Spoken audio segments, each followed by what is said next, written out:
Welcome to the Solid Signal podcast for the week of July 11th, 2016. This week's podcast starts with a sincere thanks going out to one of our listeners who pointed out some of the issues that we were having uploading to iTunes. It's very hard to get numbers in terms of how many of you are actually listening through iTunes, and so sometimes it's a little hard to know if something is going a little wonky.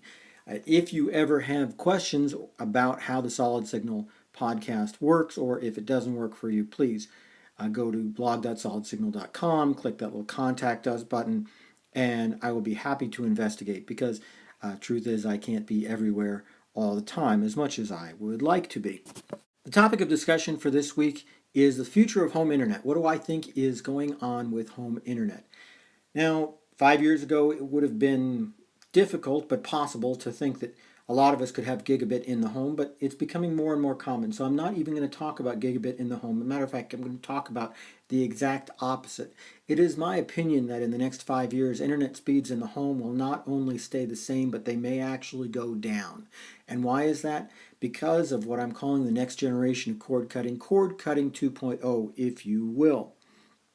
The point is that I can see millennials completely cutting out what we call wireline internet service to their homes in favor of only having internet service that comes through a mobile device, whether it's a tablet or a phone or what have you, or even, for example, a microcell type device that stays in the home but still is using LTE internet instead of having a wire coming in.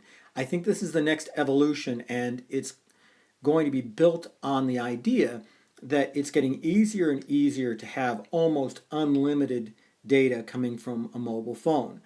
Capacities are going up, speeds are going up, and I think that it's going to be very likely that you're going to see 50 megabit or more being the standard for mobile phones in the next 2 or 3 years. And that means as that continues to grow, that your mobile phone becomes a more capable internet portal, and you just don't need wireline internet.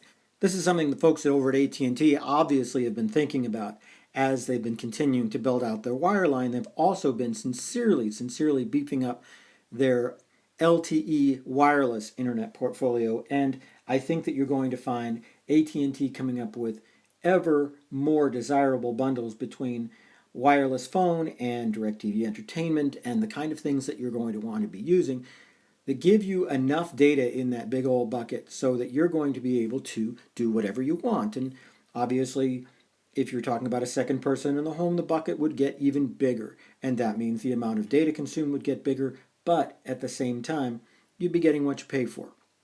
This is where I think internet is going, and it's kind of interesting to think that for the last 120 years, we've really been reliant on a wire coming into our homes to provide us with some sort of communication and entertainment. And it's very possible within the next 5 years that we're all going to outgrow that we're just going to find that all of our mobile devices, all of our home devices, all of our desktop devices all sync to the same wireless network. I know that wireless providers would love that because it's a lot easier to upgrade wireless capacity than it is to upgrade wired capacity going to every home. Interestingly enough, it's third world countries that are leading this sort of thing because since they have no wired infrastructure to begin with, they're not putting a wired infrastructure in. They're putting up cell towers and data towers and making sure that everybody gets what they want just coming in over the air. And I think that while you're seeing a small stumbling block due to net neutrality regulations, which have forced carriers to rethink the way they deliver internet service, you're also seeing some really new and innovative ways to make sure that everybody gets what they want when they want it, and that the issue of capacity and speed is not something that you need to worry about. Traditionally, when you think about your phone internet, you think about a slower connection. And yes, that's going to be true, because if you want wired internet to your home in 5 years, you're going to easily get gigabit, and probably 2 gigabit if you really want it. And there are going to be some people who need that. I know that I personally will need it for some of the telecommuting that I do when I'm back at home. But more to the point, your average person is not. A lot of that capacity is going to move over to wireless, and that, my friends, is not a bad thing.